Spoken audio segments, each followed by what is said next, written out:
ساری زندگی جینے کی وجہ کوئی نہیں پوچھتا، لیکن مرنے والے دن سب پوچھتے ہیں کیسے مرا۔ جب انسان اندر سے ٹوٹ جائے تو کسی بھی ماحول سے خوش نہیں ہوتا، چاہے آس پاس بہت سے محبت اور احساس کرنے والے ہی کیوں نہ ہوں۔ ہم ضرورت کے وقت ضرورت مند بن جاتے ہیں اور ضرورت ختم ہوتے ہی غیرت مند بن جاتے ہیں، لیکن کبھی بھی احسان مند نہیں بنتے۔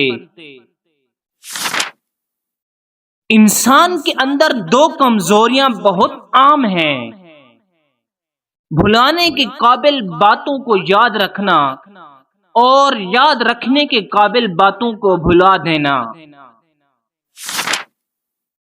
ہمارے لہجے کی کڑواہٹ ہمیشہ ہماری اکڑ نہیں ہوتی، بلکہ ہماری زندگی میں برداشت کی ہوئی تلخیوں کا نتیجہ ہوتا ہے۔ جہاں ہم محفل میں بیٹھ کر مزے سے کسی غیر موجود شخص کی برائیاں بیان کرتے ہیں، یقین جانے وہاں سے اٹھتے ہی ہماری برائیاں شروع ہو جاتی ہیں۔ تنہا ہونا یہ نہیں ہوتا کہ آپ کے پاس کوئی نہیں ہے، تنہا ہونا دراصل یہ ہوتا ہے کہ سب آپ کے پاس ہیں لیکن آپ کا کوئی نہیں ہے۔ عمر سے زیادہ حالات انسان کو بوڑھا کر دیتے ہیں۔ انسان کو کام اور محنت سے اتنی تھکاوٹ نہیں ہوتی جتنا لوگوں کے رویے تھکا دیتے ہیں۔ دل کے دروازے کبھی مکمل بند نہ کریں۔ غلطیاں انسانوں سے ہی ہوتی ہیں۔ بعض لوگ واپس لوٹنا بھی چاہتے ہیں لیکن انہیں دروازے ہی بند ملتے ہیں۔ جو باتیں آپ کو ہرٹ کر رہی ہیں، سمجھیں وہ آپ کو سبق دے رہی ہوتی ہیں کہ آپ کبھی کسی سے وہ باتیں نہ کریں۔ دنیا کا سب سے اچھا تحفہ وقت ہے، اور اگر کوئی آپ کو وقت دیتا ہے تو وہ آپ کو اپنی زندگی کا وہ پل دیتا ہے جو کبھی لوٹ کر نہیں آتا۔ کھانے میں کوئی زہر ڈال دے تو اس کا علاج کیا جا سکتا ہے، لیکن اگر کان میں کوئی زہر ڈال دے تو اس کا کوئی علاج نہیں ہے۔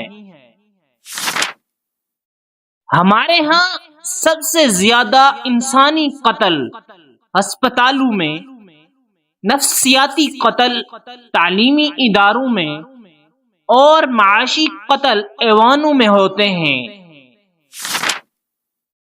اس قوم کی جاہلیت کیسے ختم ہوگی جو قوم اپنی اولاد کی تعلیم سے زیادہ اس کی شادی میں دولت خرچ کرنا فخر سمجھتی ہو؟ ہم اس بد نصیب معاشرے کا حصہ ہیں جہاں حسن کا معیار گورا رنگ اور عقل کا معیار انگریزی زبان ہے۔ ساتھ نہ دینے والوں کا طریقہ واردات یہ ہے کہ وقت پڑنے پر وہ ناراض ہو جاتے ہیں۔ آج کل کے دور میں اگر کوئی مخلص بندہ مل جاتا ہے تو غنیمت سمجھیں، اس پر اپنی چالاکیاں نہ آزمائیں۔ یاد رکھیں، بیوقوف کوئی نہیں ہوتا۔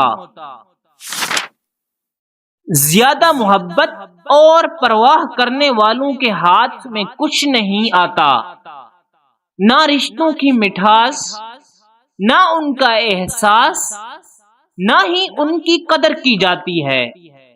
بس ایک ذہنی فریب سا رہتا ہے کہ وہ بھی ہمارے ساتھ ویسے ہی ہیں جیسے کہ ہم، لیکن حقیقت بڑی دلخراش ہوتی ہے۔